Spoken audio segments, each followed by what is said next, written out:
Well, dear students, myself Dr. Ashish Garg, Associate Professor in Chemistry, SET, RN Ruia, government college, Ramgarh, Shekhawati, district Sikar, Rajasthan.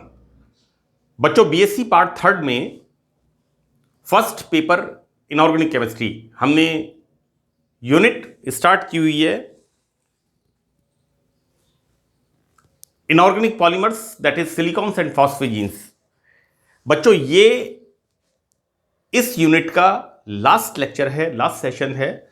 मैंने total इसके 14 parts बनाए हैं। देखिए, यहां पर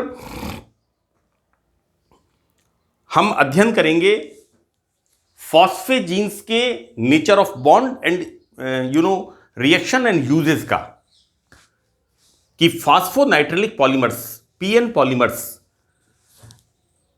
किस प्रकार से इनके अंदर बॉन्ड की प्रकृति होती है। बच्चों, मैंने इससे प्रीवियस लेक्चर में आपको बताया था that is PNX2 whole thrice, इस तरह का पॉलीमर, राइट।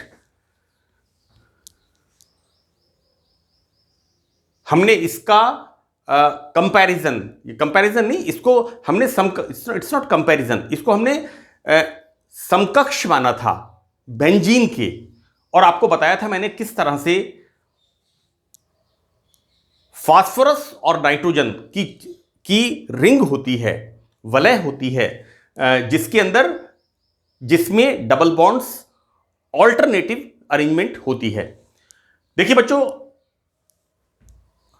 हमने ये देखा था कि फास्फोरस और नाइट्रोजन के होने के बाद भी ये जो रिंग होती है, इसके अंदर जो डबल बॉन्ड होता है ना, उसका यानी यहां पर बेसिकली क्या होता है, हम इसका स्ट्रक्चर इस तरह से लिखते हैं। देखिए, मैं आपको बता दूं, we like this is P N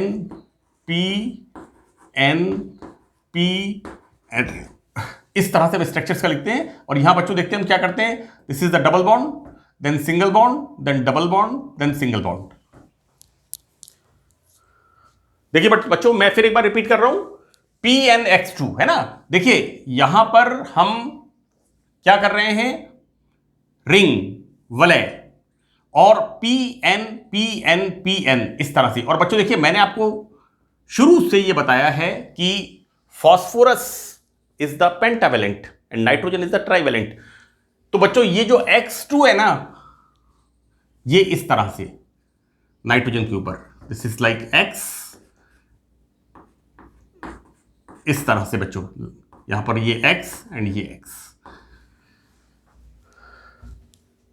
यहां इस बात को बताने के पीछे मेरा अभिप्राय, मेरा जो उद्देश्य है वो ये है कि बच्चों देखिए, यहां पर हम ये समझाना चाह रहे हैं कि ये जो बॉन्ड होता है, हम क्या देखते हैं, यहां पर है डबल बॉन्ड, यहां है सिंगल बॉन्ड, फिर है डबल बॉन्ड, फिर है सिंगल बॉन्ड, लेकिन हम बताते क्या हैं कि यहां पर सभी फास्फोरस नाइट्रोजन बॉन्ड की बॉन्ड लेंथ बराबर होती है, राइट, जैसे हम बेंजीन के अंदर अध्ययन करते हैं, राइट। तो बच्चों देखिए, हम शुरू करते हैं nature of the PN bond. Phosphonitrilic polymer में फास्फोरस और नाइट्रोजन के बीच में बंध की प्रकृति कैसी है, कैसा इसका नेचर है। बच्चों, फास्फोनाइट्रिलिक पॉलीमर्स में पीएन व P double bond N, see this is the PN single bond, और यहां पर है this is the PN bond double bond, right.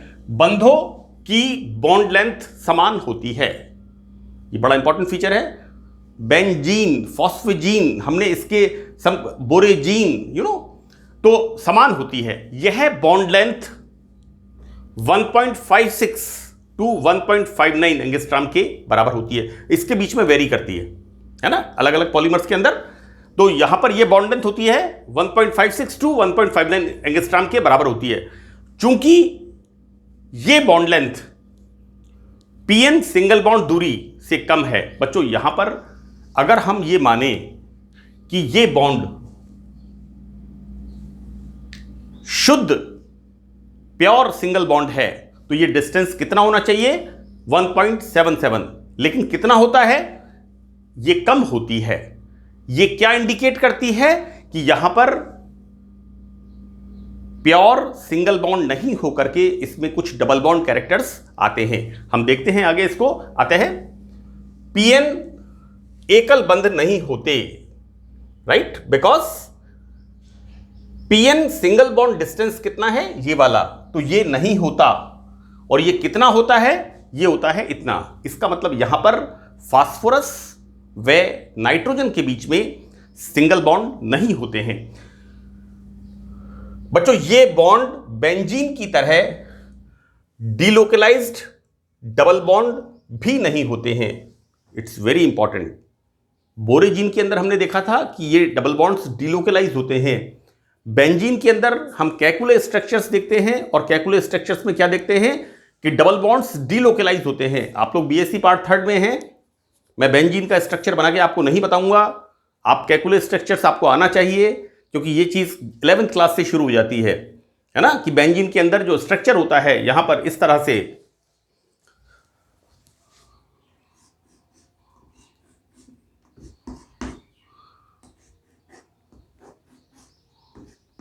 like this. So this bond comes here, this bond comes here, and this bond comes here. Here this bond comes here, this shifted here, and this shifted here, like this. So that these are the delocalization of the pi electrons in the closed circuit, closed ring, जो कि aromaticity की condition होती है। लेकिन यहां पर क्या हो रहा है कि यहां पर इन पीएन पॉलीमर्स में double bond, single bond, double bond, single bond, double bond, single bond. Bonds तो बेंजीन की तरह होते हैं, लेकिन ये डीलोकलाइजेशन इनमें डबल बॉन्ड्स का नहीं होता है, क्योंकि फास्फोरस व नाइट्रोजन एटम्स में पी पाई बॉन्डिंग की संभावना नहीं होती है। So this is the important feature बच्चों। यहां पर इसलिए मैंने इसको यहां पर बताया है कि nature of the PN bond, phosphorus nitrogen bond in the phosphonitrilic polymers.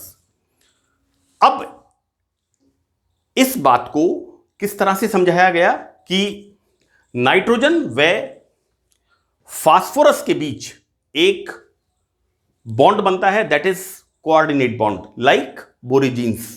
मैं बार बार आपको बता रहा हूं बच्चों, एक बार थोड़ा सा आप बोरोन वाले जो लिंक्स हैं इनऑर्गेनिक केमिस्ट्री में बीएससी पार्ट 1 के अंदर, तो इसी लिंक के ऊपर मैंने लेक्चर्स डाले हुए हैं, तो उसमें आप थोड़ा सा एक बार बोरेजीन का स्ट्रक्चर देख लो, क्योंकि बोरेजीन, फास्फेजीन, बेंजीन, हम देख रहे हैं borazine is the inorganic benzene, benzene is the organic benzene, benzene तो है ही है अल्टीमेटली। सो बट बच्चों देखिए इसके अंदर क्या होता है, coordinate bond between phosphorus and nitrogen. तो नाइट्रोजन के भरे हुए sp2 कक्षक तथा फास्फोरस के खाली these orbitals, these are the dx² y² orbitals के अतिव्यापन से ये बॉन्ड बनता है। तो बच्चों यहां पर बॉन्ड कौन सा बनता है, यहां बॉन्ड बनता है पी पाई, ये किसका है, नाइट्रोजन का, और डी पाई किसका है, ये बनता है फास्फोरस का। तो इट्स वेरी क्लियर कि यहां पर पी पाई ओवरलैपिंग बेंजीन की तरह पाई बॉन्ड नहीं बनता, बल्कि यहां पर बॉन्ड फॉर्मेशन होता है पी पाई डी पाई बॉन्ड यहां पर बनता है। तो बच्चों यहां पर फॉस्फेजीन में ये बॉन्ड पूरे अणु पर delocalized, right. So this bond is completely delocalized, right. तो बच्चों इस तरह से हम कहते हैं यहां पर कि हम समझाते हैं यहां पर कि पीएन बॉन्ड लेंथ ये यहां पर होती है, और यहां पर जैसा हमने कहा कि चाहे फास्फोरस और नाइट्रोजन के बीच में सिंगल बॉन्ड हो और वो या फिर डबल बॉन्ड हो, लेकिन बॉन्ड लेंथ सबकी समान होती है। तो बच्चों ये हमने बात की है nature of the phosphorus nitrogen bond in phosphonitrilic polymers. अब देखिए बच्चों हम इसको स्टार्ट करते हैं यहां पर प्रॉपर्टीज एंड यूजेस। दो बातें यहां पर हैं, एक तो है गुण और एक है उपयोग। तो बच्चों हम यहां पर एक इंपॉर्टेंट इसकी प्रॉपर्टी है और यूज भी है, दोनों चीजें हैं। तो होता क्या है कि जैसा मैंने आपको बताया, दिस इज द पॉलीमर, यहां पर फास्फोरस के ऊपर 2 हैलोजन लगे हुए हैं, यहां पर फास्फोरस पर 2 halogen, and the same way इस फास्फोरस के ऊपर 2 हैलोजन, राइट। अब देखिए इन यौगिकों में Cl एटम, बच्चों वहां पर X का मतलब है Cl परमाणु अत्यधिक क्रियाशील होते हैं और इनको alkyl, aryl, C6H5, OH, alkoxy, thiocyanate group द्वारा प्रतिस्थापित करके विभिन्न प्रकार के यौगिक बनाए जा सकते हैं। तो बच्चों कहने का मतलब सिर्फ इतना सा है यहां पर कि यहां पर we replace this X by CH3 methyl, C2H5 ethyl और फिनाइल और एल्कॉक्सी और हाइड्रोक्सी और थायोसाइनेट विभिन्न प्रकार के यौगिक हमें प्राप्त होते हैं। तो इनसे विभिन्न प्रकार के यौगिक हमें मिल सकते हैं। बच्चों यहां पर कुछ सब्स्टिट्यूशन रिएक्शन कि किस तरह से यहां पर हैलोजन का प्रतिस्थापन होता है, तो मैंने कुछ रिएक्शंस को यहां पर लिखा है। देखिए पहली reaction, both the halogen is replace bye methyl group, right. यहां पर इस तरह से रिप्लेस हो गए। अब बच्चों देखिए मैं अगर इसके स्ट्रक्चर को लिखता हूं सी, हम कैसे लिखेंगे इसे,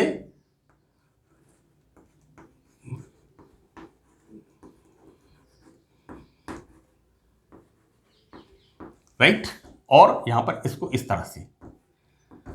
अब देखिए यहां पर मैं एक फास्फोरस के ऊपर क्या आ गया है यहां पर, this is it comes CH3, this is the CH3, so that both the Cl is replace bye CH3, clear. तो बच्चों देखिए यहां पर इस फास्फोरस के ऊपर आप देखिए ये यूनिट क्या हो गया, NpCl2, और Cl रिप्लेस हो गए CH3 से, this is our product.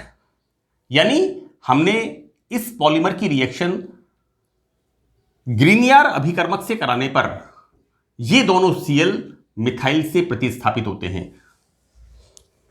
Substitution reaction, right. तो बच्चों क्या बन गया यहां पर, इस तरह से हम क्या देखते हैं, यहां पर CH3 आ गया, CH3 आ गया, CH3 आ गया, उसी तरह से यहां पर OH आ सकता है, OR आ सकता है, SCN आ सकता है, विभिन्न प्रकार के। बच्चों देखिए नेक्स्ट कंपाउंड देखिए NpCl2 whole thrice, when this react with phenyl lithium organometallic compound of lithium, lithium की organometallic compound। बच्चों दिस, मैं एक बार फिर रिपीट कर रहा हूं बच्चों, ये पॉलीमर है और इसकी रिएक्शन हम कराते हैं फिनाइल लिथियम के साथ, तो क्या होता है, both the halogen is replace bye phenyl group, तो क्या बन गया NpC6H5 होल ट्वाइस, राइट।